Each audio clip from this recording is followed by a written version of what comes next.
Hi there, I'm Aileen, and after 6 years of loyalty, my boss humiliated me in front of an entire ballroom. I thought the worst was behind me. But then my own daughter stopped speaking to me, and a voice from the past whispered a truth I never saw coming. Have you ever been replaced by someone you had to train? Ever felt like your silence was mistaken for weakness? What time are you listening, and where are you watching from? Drop it in the comments. I'd really love to know.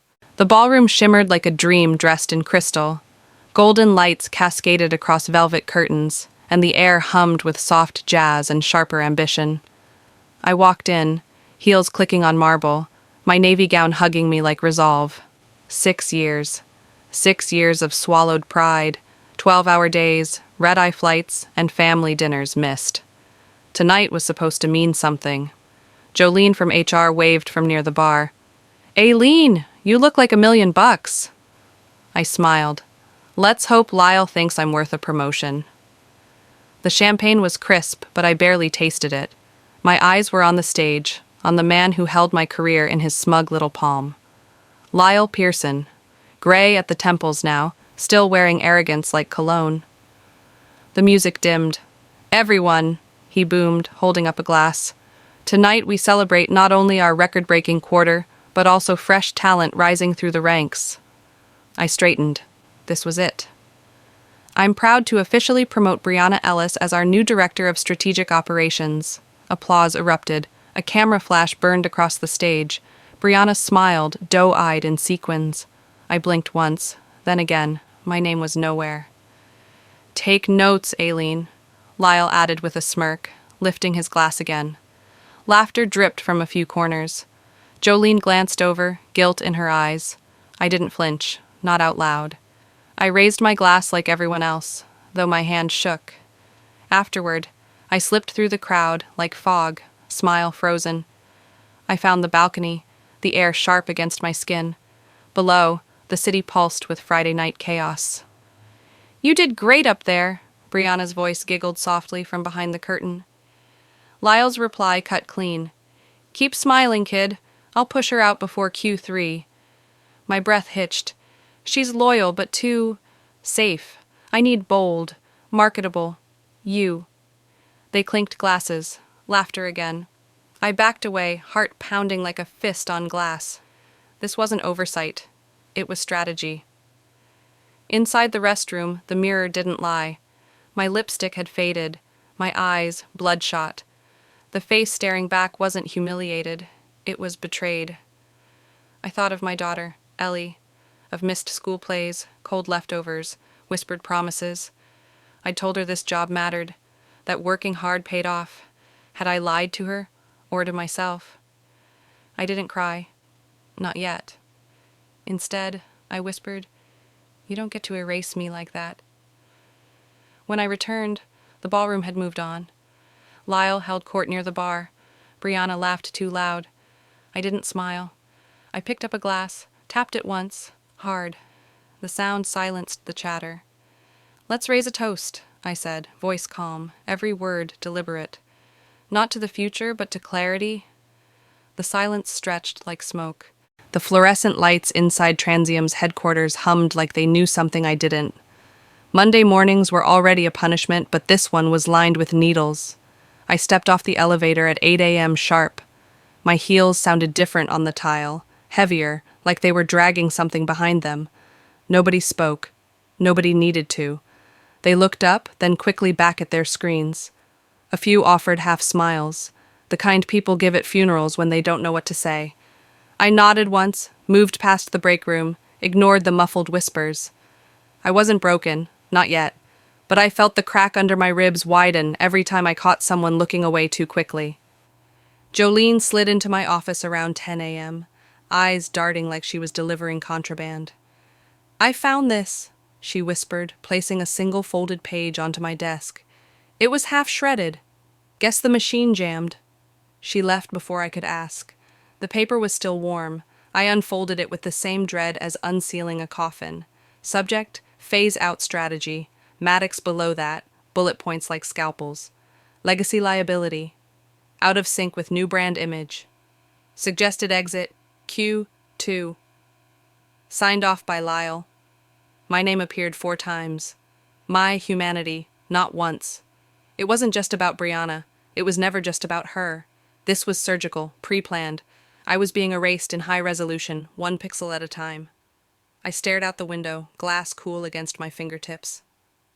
Downtown Atlanta buzzed like nothing had happened. I envied the cars. They had destinations. By noon, Jolene was gone. Word spread she'd been realigned to HR Logistics, Floor 7. Her name vanished from Teams, her LinkedIn grayed out by lunch. I texted her. It never delivered. The silence grew teeth. Lyle passed my office with his coffee and that smirk he wore like a weapon. He didn't speak. He didn't have to. I heard someone near the copier say, "Should have kept her head down." Even silence is a risk now. I spent my lunch in the car. Engine off, windows cracked, fingers scrolling through 6 years of performance reviews. Exceeds expectations. Indispensable under pressure. Leadership presence. Now I was a mismatch. A flaw in the design. I didn't cry. I didn't scream. Instead, I typed 3 words to Emily, my college roommate turned attorney. "You free tonight?" When I got back to my desk, I stared at the email draft I'd been toying with all morning. "Dear Lyle," after much thought, I hit delete, then opened a new document. Just 1 sentence. "Let's begin documenting." The conference room reeked of lemon polish and power plays. I sat at the end of the oval table, legal pad open, pen poised like I had any intention of using it for notes.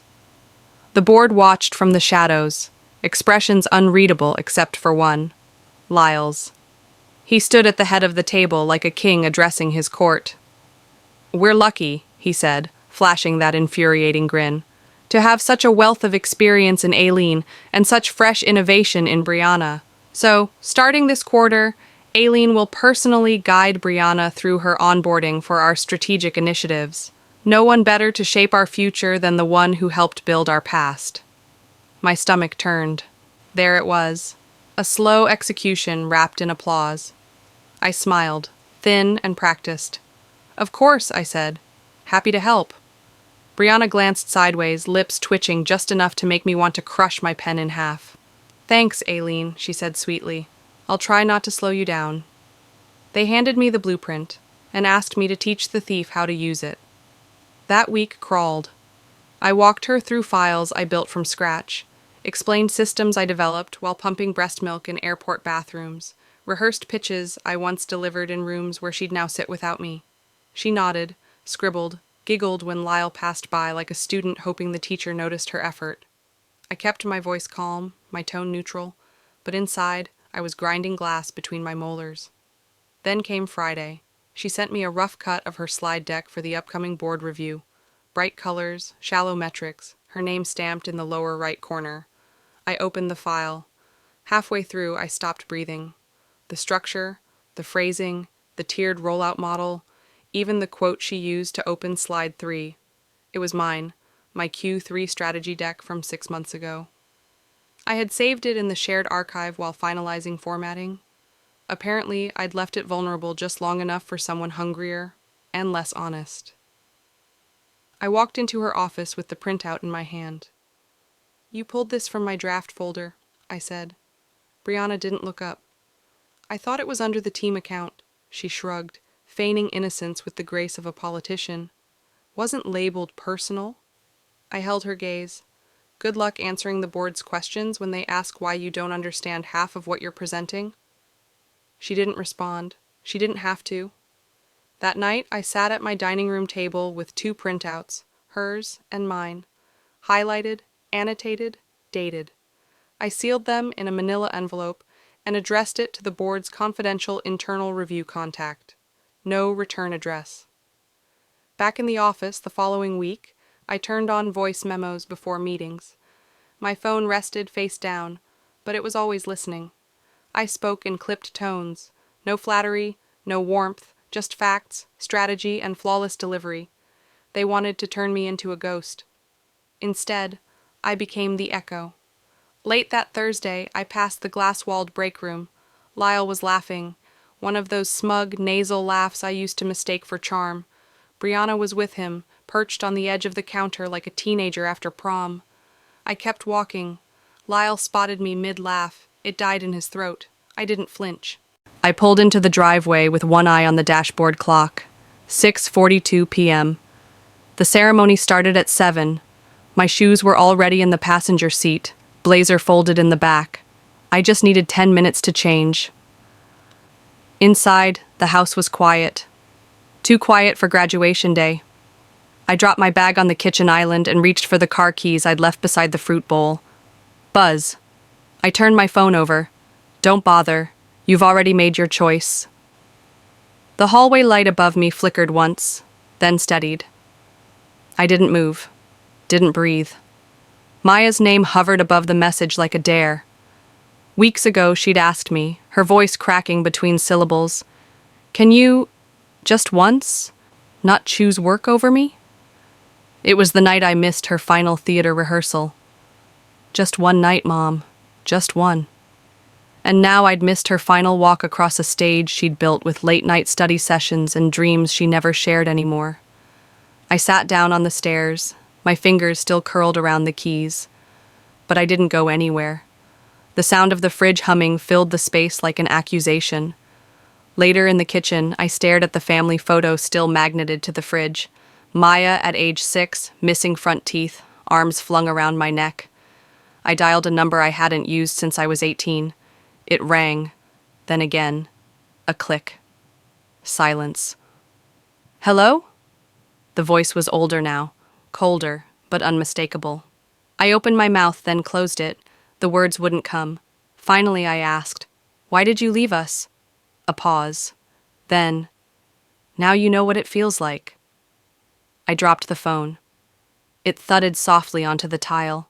I sank to the floor, sobs punching through my ribs like knives. Years of swallowed pride, burned dinners, PTO emails during fevers, it all poured out in one long, silent scream.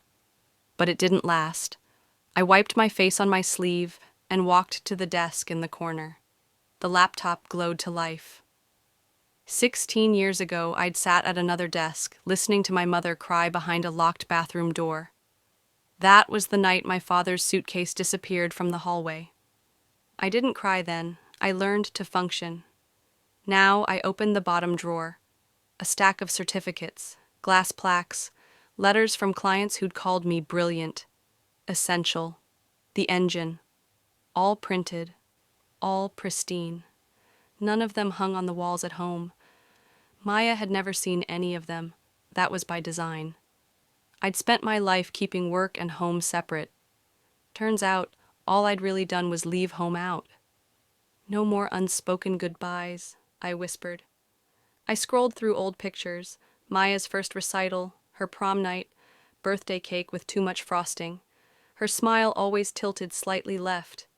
Buzz, an unknown number, no message, then another notification. Calendar invite. Subject, future of strategic vision. From Lyle. I stared at the screen, didn't accept, didn't decline. The news played in the background, but I wasn't watching it. Not really. I already knew the rhythm of public shame. It starts with tight-lipped statements, then comes the jargon. Strategic restructuring, vision realignment, unforeseen departures. Still, when the anchor said Transium had lost 3 major clients in 2 weeks, I looked up. A photo of Brianna appeared beside Lyle's. Her smile was tight. The caption below read, "New VP struggles to stabilize leadership crisis." The camera cut to a business analyst panel. One of them said, "You can't patch over rot with glitter." I almost laughed. My inbox dinged.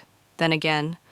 Another name I hadn't seen in years. Marcus from finance. Then Jody from legal. Messages stacked like apologies in digital form. Didn't know it was that bad. I should have said something. You were right. I closed the laptop. Vindication wasn't loud. It didn't need to be. My phone buzzed next. A voice memo from Jolene. I hesitated, then pressed play. Chairs creaked. The recording was low quality, but Lyle's voice was unmistakable, slick, bored, rehearsed. If Brianna burns out, she was just a placeholder. We can pin it on her and restructure. There it was, cold, casual, cruel. I replayed it twice, not because I needed clarity, because I needed the weight of it. Brianna wasn't just promoted over me. She was used to bait me, disposable. For weeks, I'd fed my anger with her face, her smirk, her stolen slide decks. But now, I just saw a woman standing where I used to stand, groomed to take blame for a machine already built to chew her up.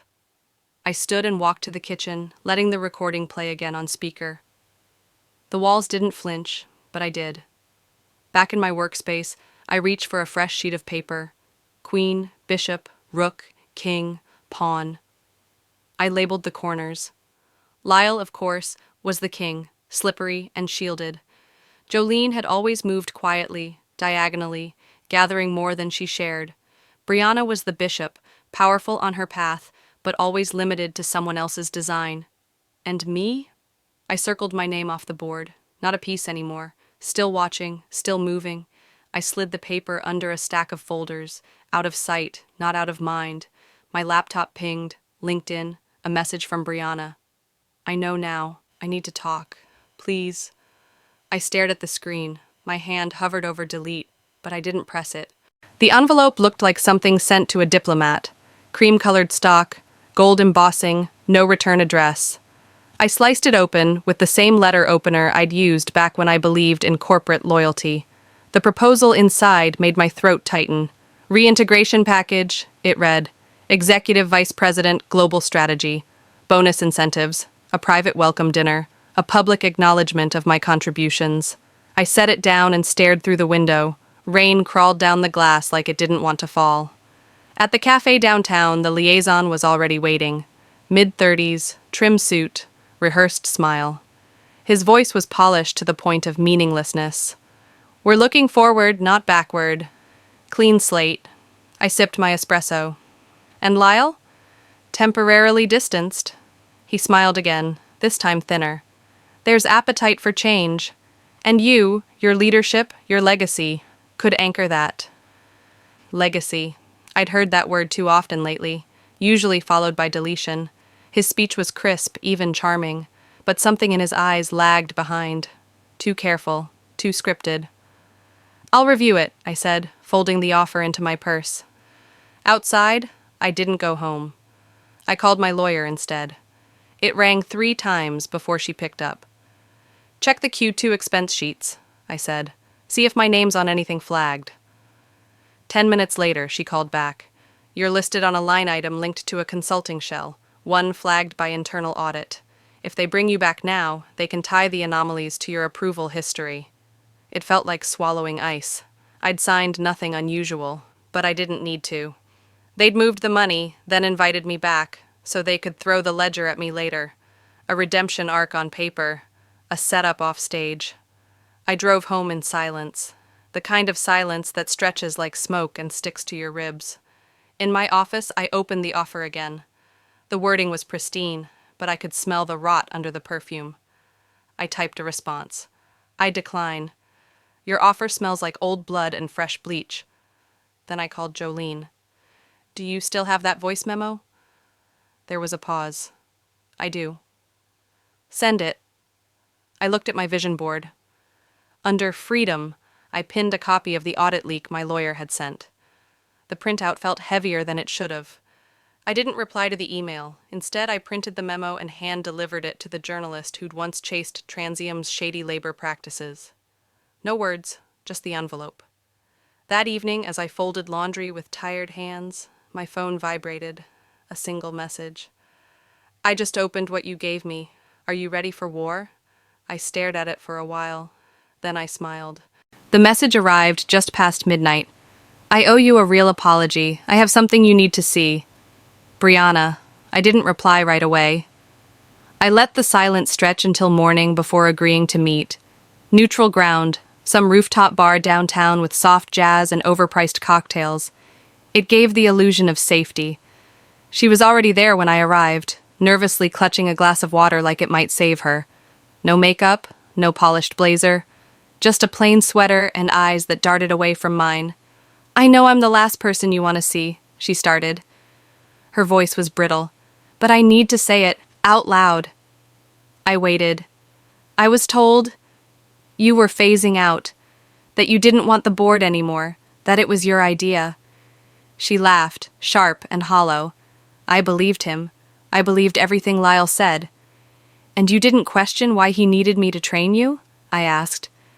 I thought it was mentorship, strategy. I was stupid. No, I said. You were useful. She flinched. I didn't apologize for the words. I'm not here for forgiveness, she added, voice shaking. I'm here because you deserve the truth. She slid a flash drive across the table. My fingers didn't move, not right away. I stared at it like it might explode. It was sent to me by mistake, she continued. I think someone thought I was already in on the next phase. What phase? The final removal. From brand to boardroom. Her eyes welled. You weren't just being replaced. You were being rewritten. I picked up the drive. Inside was a map, emails, draft memos, signed timelines, a proposal for generational rebranding with Brianna's face on the cover slide, and under the heading Legacy Exit Strategy, a sentence that made my spine go cold. Aileen Maddox projected phase out, third quarter, assign scapegoat narrative as needed. Jesus, I whispered. It wasn't you, she said softly. You were never the villain. I was just the decoy. I stared at her. The rage didn't rise this time. It pooled, low and steady, like water behind a dam. Why give this to me now? She hesitated. Because I don't want to become him. There it was. The real reason, not guilt, fear, of what the mirror might become if she waited too long. I nodded slowly. You did the right thing. I paused. Don't expect more than that. I don't. I encrypted the files that night, forwarding them to my lawyer and copying them to an external drive that now lived in my fireproof lockbox. I sent Jolene a blind copy. She didn't reply, but I knew she'd seen it. As I closed my laptop, the city blinked outside the window like a million little secrets trying to hide in plain sight. He thinks this is over. It hasn't even started. The email had no signature, just a subject line that read, "You were right. It started before you knew." I opened it slowly, already expecting poison, but it was gasoline. Attached were 6 screenshots, internal planning documents dated over a year ago. Titles like Phase Out Aileen and Diversity Optics Implementation danced across the top margins. My name wasn't just a casualty. It had been strategy, tactic, optic. They never meant to honor my work. I was the checkbox they'd waited to tick off. I wasn't shocked, not anymore. I was something worse. Clear. Minutes later, Jolene's text buzzed in. Saw the headlines. "You okay?" I typed. Better than I should be. Talk soon. Then came the call. No ID, no voicemail. I almost let it ring out, but something in me picked up. "Aileen?" a woman's voice asked. Low, steady, controlled. Speaking. "This is Dana, Lyle's ex-wife." The name hung in the silence. Not many knew it. She hadn't existed publicly in years. "I've been following the fallout," she continued. "I think it's time you knew a few things." We met that afternoon in a coffee shop off Wilshire, neutral ground with enough noise to mask sharp truths. Dana looked like a woman who had survived Lyle's particular brand of erosion. Perfect posture, faded wedding band line on her finger, no small talk. She pulled a thick envelope from her purse. HR testimonies, financial timelines, pattern analysis, from our startup days and 2 others before Transium. Every time a competent woman approached leadership, he made them look erratic, emotional, difficult to manage. She pushed the stack across the table. "Why now?" I asked. "Because when he pushed me out, I was pregnant," she said. "And scared. You're not." I stared at the papers, case notes, a history of silent exits. Every woman's story was a variation of mine. "I wasn't brave enough then," Dana whispered. "But you still can be." I walked out of the cafe with the folder under my arm and a fury that no longer burned. It glowed, steady, dangerous. Back home, I laid everything out on the floor. Brianna's flash drive, the anonymous screenshots, Dana's file, Jolene's memo. They weren't just separate threads anymore. They formed a noose. I drafted the complaint by hand first. It felt cleaner, more deliberate, every word chosen like a blade. Then I typed it, encrypted it, and attached it to a formal memo addressed to Transium's internal ethics board. When I clicked send, my breath didn't hitch, my hands didn't shake. I leaned back, closed my laptop, and whispered toward the dark window. Let's see how well you handle a storm from the inside. Lyle's assistant emailed first. Mr. Pearson would appreciate a private conversation. He didn't deserve that courtesy, but I accepted. Not out of curiosity. I wanted to see if he'd rot with dignity, or squirm like I suspected he would. We met in the same boardroom where I once led quarterly reviews. Only now, the leather chairs felt colder, the lights too bright. Lyle was already seated, hands folded like a penitent schoolboy. His tie was loose, his tone looser. Aileen, Look, I know I screwed up. I didn't handle things right. I let people get in my head, but I've been reflecting. I said nothing, let him fill the silence with his own noise. I thought maybe, now that everything's out and people are coming down on me, you could come back. As a consultant, a fresh start. Under me, of course, but with more freedom. I owe you that much. A long pause, my fingers curled lightly on the armrest. I'm not interested in revisiting ruins, I said. I'm building something new. He blinked like he hadn't considered that possibility, that I wouldn't be flattered, wouldn't need his scaffolding anymore. I meant what I said about being sorry. No, Lyle, I replied. You meant to survive. I walked out before he could respond. That evening, I sat on the porch of my apartment, the wood warm beneath my legs, the air still humming with the last heat of the day. A half-open envelope rested beside me. I'd avoided it for weeks. I slipped out the contents, an offer letter, head of strategy, a female-led startup I'd forgotten I'd even applied to. I smiled, not because I needed it, but because I wanted it on my own terms. For once, the choice wasn't about proving anything. It was about listening to myself. Later, I opened a blank message to Maya, typed, I hope one day we can sit and talk, not as mother and daughter, but as women who've survived men like him. I stared at the screen for a long time. Then I closed the laptop without sending it. My phone pinged. Dana's voicemail. You started something. Let's not let it end with you. Inside my inbox, Lyle's apology email waited, unread. I deleted it. No drama, no exhale, just gone. From the porch, I watched a little girl from the next unit fall off her bike. She hit the ground hard, scraped her knee, screamed. But then she stood, shaky, sniffing, furious, and got back on. Some apologies are bridges too late to cross. And I've already built a new road. Maybe the worst betrayal isn't the one that hits you hardest. It's the one that teaches you how little you meant to people you gave everything to. But here's what I've learned. Your value doesn't vanish just because someone failed to see it. Walk away if you must, but walk into something better, not just away from pain. To anyone watching this, if you've ever felt erased, overlooked, or used, you're not alone. Reclaim your story, not through revenge, but through rebuilding. What would you do if the apology came too late? Would you accept it, or would you write a new chapter instead? If this story touched something in you, leave a comment with 1, or tell me where you're from. Didn't like it? I'd love to know why and where you watched from. And if you want more stories like this one, don't forget to subscribe. Your next chapter might just start here.